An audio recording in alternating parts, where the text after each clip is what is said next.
So, I wanted to talk today about the line, what we resist persists. And I remember years ago when I heard that line and how more and more that just felt so important. And to think that years later, it's still just as important and just as relevant. When we are working on ourselves, when we want to clear something within ourselves, or like even, the fact that we come to therapy, often we come wanting to get rid of something. For many people, when we go into therapy, there's something there we don't like about ourselves, there's something we want to get rid of or just shift in some way. We don't want it there anymore. And that's the resistance. And it's the irony. I have to laugh because, it's kind of painful, but also funny. I mean, I can laugh because that was my experience too, is the irony is actually when we are able to get on board and with ourselves, with the part that is there that we're resisting, and kind of really work with ourselves. One, the journey to healing becomes so much easier. Two, when we actually meet the part that we think we don't want in ourselves, or we don't like, or we want to get rid of, it's not what we think it is. It's never what we think it is. There's just all this story and belief around it. And, we either come out of it realizing actually that part of us is like our incredible gift and exquisite talent of some sort that we can bring. And there's just treasure in it. But it's actually only when we're able to sort of get on board and like support ourselves and go to this place that we think we don't like, that we have so much judgment and beliefs around, that when we somehow can find a way to meet that in ourselves, then there's this actually an opposite starts to happen where we realize the strength, the gifts, the beauty, the like power in whatever this part of us is that we've been resisting. And also we often find that all the story about it isn't actually true. So I don't know whether it's like, oh, we're weak, or we're too sensitive, or it could be a story about the actual feeling, like it's like a void and we'll get lost in it forever, and it's just this, we'll lose everyone. And the mind is just terrified. It will come up with all kinds of stories, and actually that's the worst there is the stories. And the good news is they're not true. But we only know that, we only get to really know it like when we're able to meet whatever it is we're holding within ourselves. And when I say meet it, it's like often by feeling it, like coming to the body to feel what we've been resisting. And as we meet that, the stories just fall away. The stories, they can't hold anymore, because they, it's like we feel it and we're like, oh, it's hard to explain until you've actually gone through it, but they just don't have that power. It's like, we're imagining something scary under the bed and we won't look under the bed. We're just terrified. And the story builds up through the years to something even worse, to bigger, to more of these things under the bed. And in fact, they're under every bed, and it's like there's terror. And then when we get the strength to like actually start looking under the bed, it's like, oh, there's nothing under the bed, Or it might be like, oh my God, there's a whole load of flowers and like, there's just this treasure. It's just beautiful. It's incredible. So I think there's just I just really want to emphasize this, the line, what we resist persists. And I want to emphasize it because for so many of us, we actually make the healing or the alchemizing of like the unfreezing of all the trauma from the past so much harder, sometimes impossible. It's not impossible, but it's so much harder because we are fighting ourselves the whole way through it. And that makes sense too, because often that's what we're taught. Like, not like someone's literally said that, but it's like that's what we've known from our childhood often. Like, it's just not okay to go there. And sometimes that will come from, you know, the intention of goodness, like that parents might be trying to protect us from what they think could hurt us, or particular feelings they feel might be hurtful. And so we just have this build-up of like, oh, it's not safe to go there, and this resistance to going there. But when we, you know, and it makes sense, this part that like doesn't want to go there. And I think that's a really major piece, like that it's okay that we also come into the work in resistance, and that we want to get rid of it, the thing, whatever that thing is for you, that we're not okay with something that's here. And I feel like that's a really big piece as well, to not bypass that. That's really okay, and like honouring that and acknowledging that, but at least like bring the awareness to that, like, oh, that's what's happening. That's kind of partly why I'm here, like with this intention to get rid of it. And that is the beauty, actually, because then we start to turn towards resistance.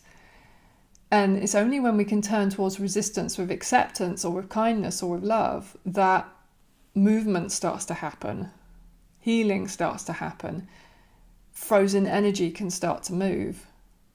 And again, that's why this line is so powerful and so important if we really realise what it means. So there's something really important about that, first of all, on that, during our, you know, wanting to be healed, wanting to get help, there's usually a very strong part that wants to not have something within ourselves and wants it got rid of. And that's okay, like acknowledging that. And that part of us probably kept us safe and protected us when we were little. So that part's actually really wise as well. So that's really important to acknowledge that it is. And then it's like, how do we turn to that? Well, one, like that, acknowledging it's important, it's wise, it has a right to be there. Two, maybe imagining it is like the younger us, I don't know, like if you were to imagine a little girl or a little boy coming into the room, you wouldn't just tell that little girl or little boy to go away if they were distressed. You'd probably pick them up or sit with them and just let them know, like, it's okay, I'm right here with you. And that's what is one way of working with resistance, like noticing, oh, I'm trying to get rid of this part of myself. I don't like this part of myself. And it's like, oh, can I meet the part of me that doesn't want this, that wants to get rid of this? And can I be really gentle with that part of myself?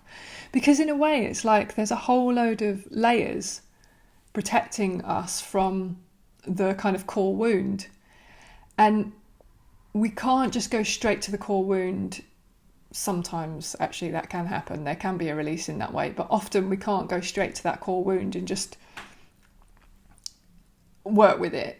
It's like we need to work with each layer, sort of, that kind of protects that almost, or is defending, or protecting. And like, so it's like, okay. And that's where it's the beauty of and the precision of working with that, like, and really remembering that line. Okay, so what am I resisting right now? I don't want to go there. Okay, so that's okay. What if I can make that okay that I don't want to go there and not make myself wrong for that? What would that be like? What do I feel when I don't want to go there? Might have a feeling in my body. So I might want to come towards that feeling, and what would it be like to just allow that sensation of not wanting to be there. And that in itself, that kind of acceptance and opening to the resistance, then, like I said, starts to bring this movement, like a kind of, the body can start to soften. The holding or the resistance, the contractions in the body, the kind of holding of breath, all that stuff starts to move, energy flows. And then it's like we're able to maybe meet what's underneath that. Like maybe it actually feels a lot easier to get to the place that we really don't want to, at the beginning, really didn't want to go to.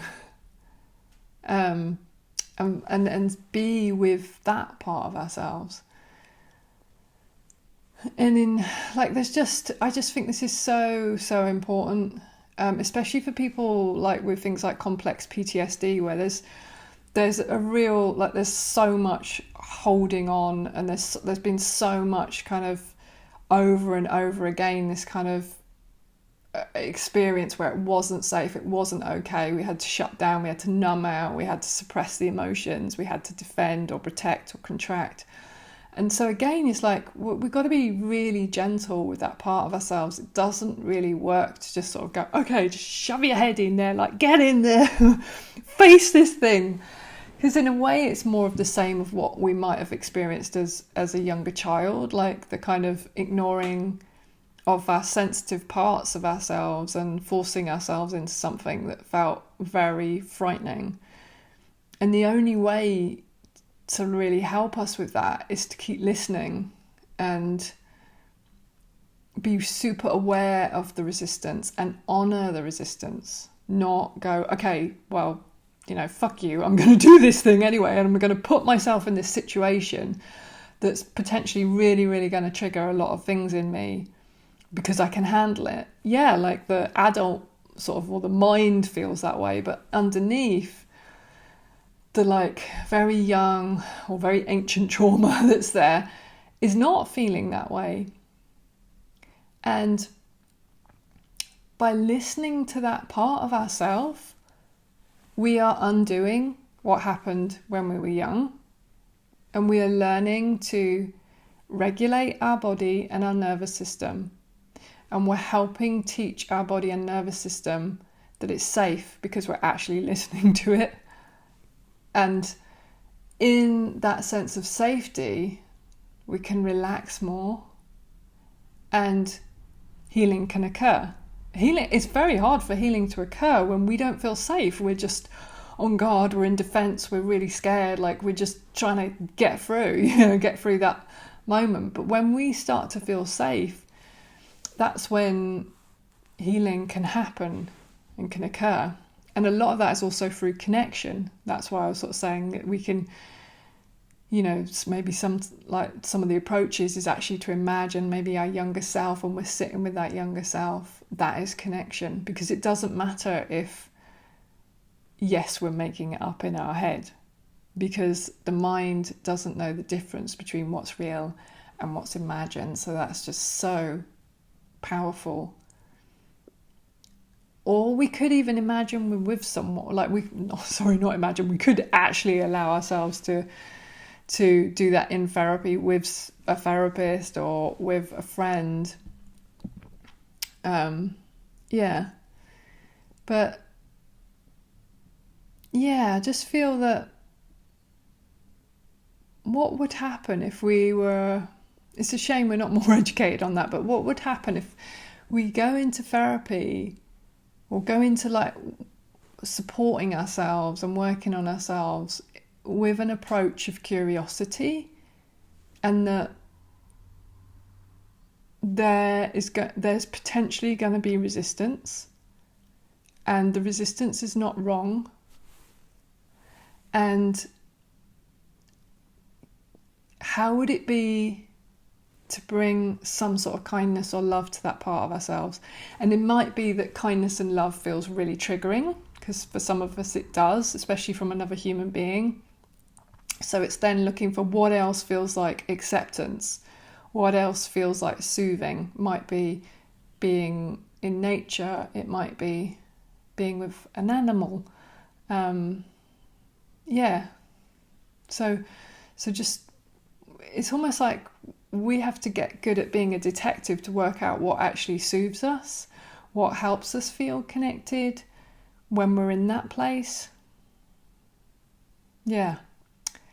And like, what can help us on the path when we're going through, I think what breaks my heart is that for some people it's really a very hard, painful path where they're starting to allow themselves to feel some very deep, painful pieces. And I do feel that the soul calls us to go there in the end. It's like the mind thinks we're going there to get rid of it, and the soul's calling us to like meet it, and we're in this fight.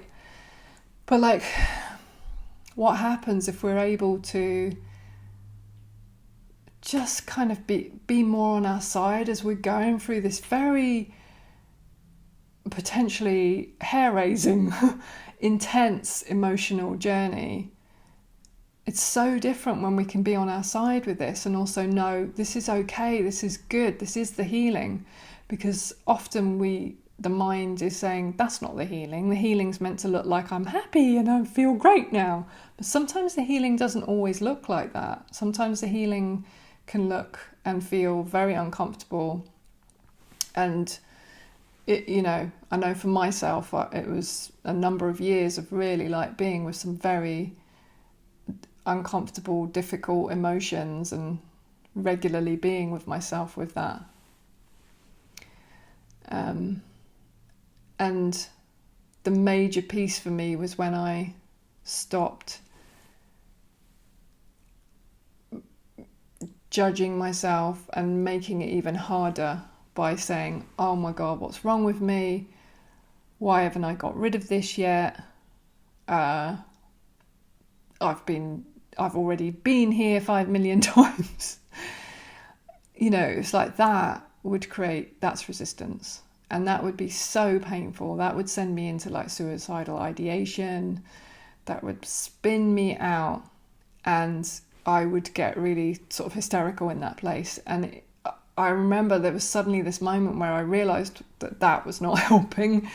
And that was a huge moment for me. It was like to actually start being really kind and gentle to myself. Like, how do I stop adding more thoughts when I get like that? How could what I would do is maybe do something different. So it could be that I just, put my music on, go for a walk, call a friend. Or it could be that I just sat with myself and I imagined a loving being with me. And I allowed that to come to my nervous system, because actually when I went into that really judgy, spirally place, my body was just calling for me to meet the feelings. And every time I did that, I'd feel relief, actually. And it was then that I started to realise, this isn't what I thought.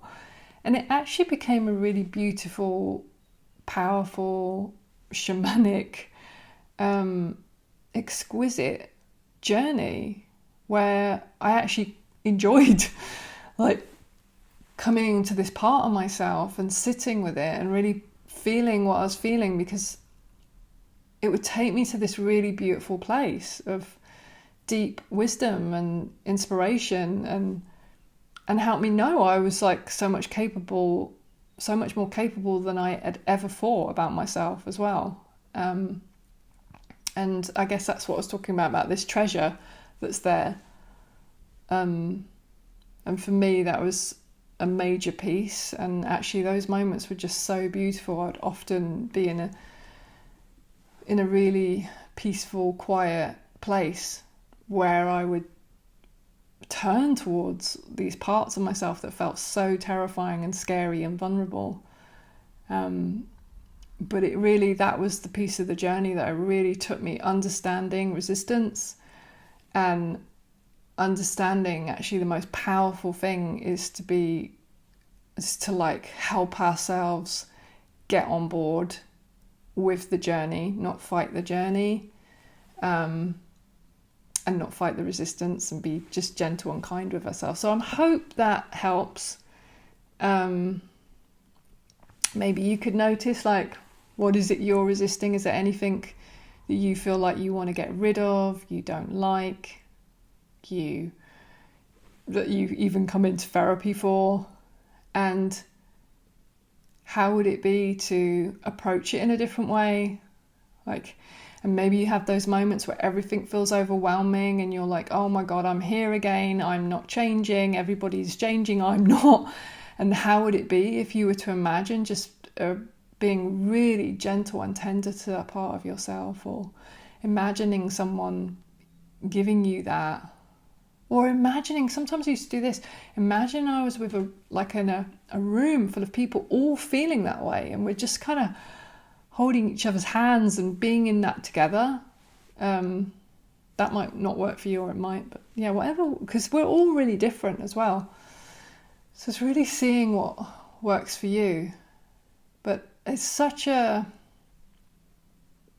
piece of the healing journey is that the mind thinks it's going to look like we just do a bit of tapping or whatever we're doing, and then we feel fine and we skip around and we're happy. And I definitely see people that can get those kind of shifts. And then there's for some of us where it's not that simple, and it's to know that all our paths are different, all our journeys are different, and that your journey is really important, and you will look back and be so proud of yourself for going on that journey, and hopefully come to a place where you can really honour yourself for allowing yourself to be so brave as to start meeting whatever is in you that you've suppressed and held back for so long.